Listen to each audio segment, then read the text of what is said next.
여기 사람이 있습니다. 세상에 널리 알려진 위대한 사상가도 아니고 뛰어난 지도자도 아닌 남다른 재주를 지닌 사람도 아닌 남들보다 더 부지런히 자기의 삶을 살았고 그 누구보다 자기 시대의 삶에 충실했던 흔치 않은 삶을 산 사람들이 있습니다. 마석 모란공원 민족 민주열사 묘역.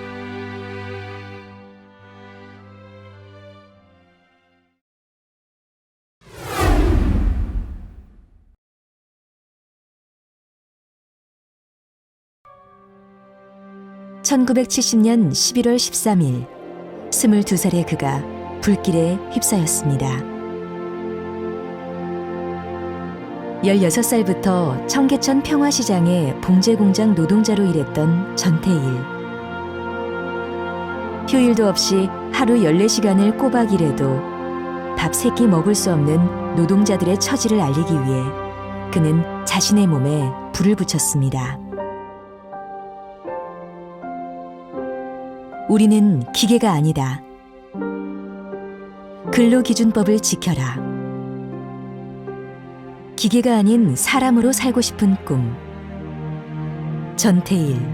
그는 자기를 죽여 노동자, 그 이름 석자를 세상에 알린 사람입니다. 그리고 전태일과 같은 꿈을 꾸었던 사람들이 여기 있습니다. 1971년 노동조합을 만들려다 목숨을 잃은 22살의 김진수가 1979년 닫아버린 공장을 살리기 위해 농성을 하다 21살의 짧은 생을 마감한 여성 노동자 김경숙이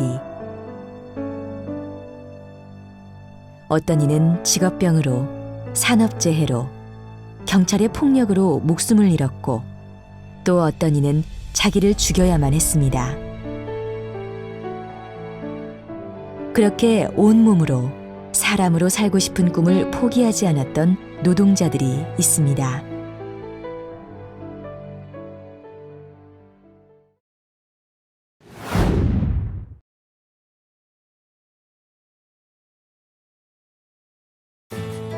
(1987년 1월 14일) 그는 치안본부 남영동 대공분실에서 목숨을 잃었습니다.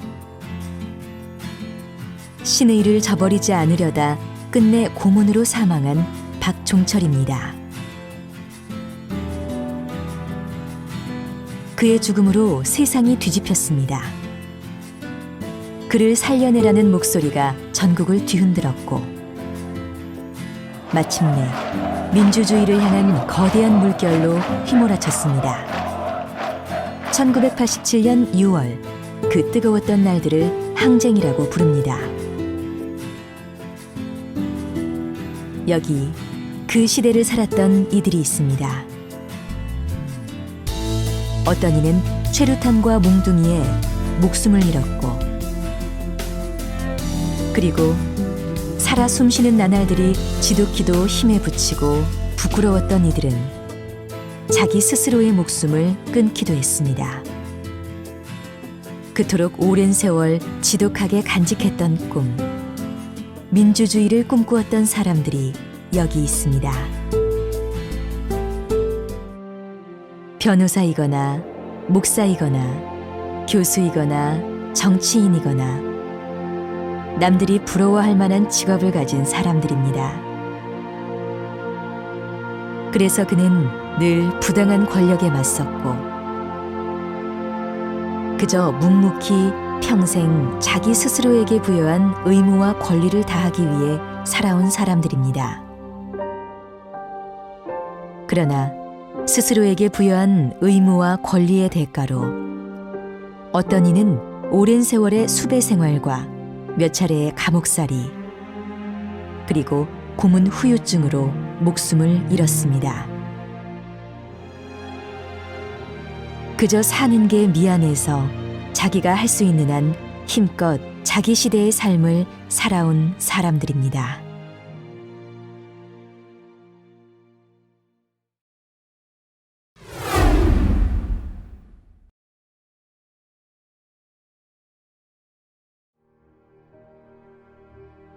내가 못다한 일을 엄마가 꼭 해준다고 약속해 주세요.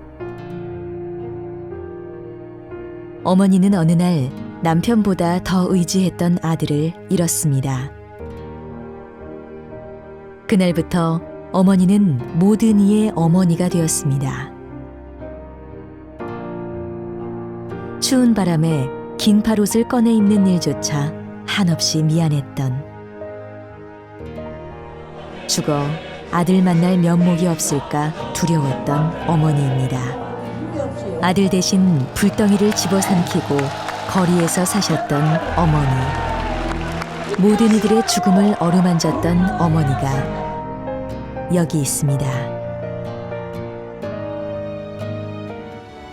왜 이 늙은이보다 먼저 죽느냐며 발을 동동 구르고 세상 먼저 뜬 젊은이의 이름을 부르며 한없이 울던 사람.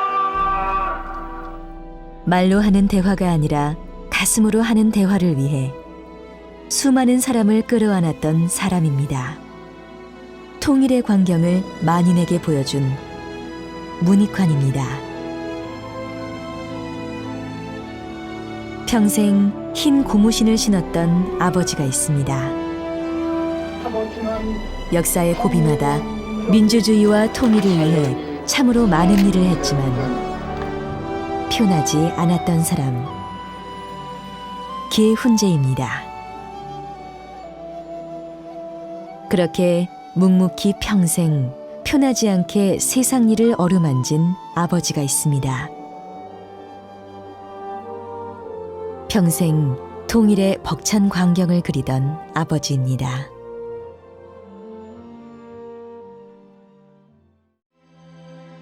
여기 사람이 있습니다. 1945년 해방과 분단 이후 노동자이거나 농민이었을 때 사람다운 삶을 꿈꾸었고, 학생이거나 지식인이었을 때 더 많은 의무와 권리를 스스로에게 부여하였으며, 어머니이거나 아버지였을 때 먼저 달려가 남들보다 더 많이 아파했던, 온몸으로 자기 시대를 살았던 사람이 있습니다. 그리고 여기 오늘을 사는 사람들이 있습니다. 자기 시대가 던지는 질문에 비켜서지 않으며 자기 삶에 충실한 역사를 살고 있는 사람들입니다.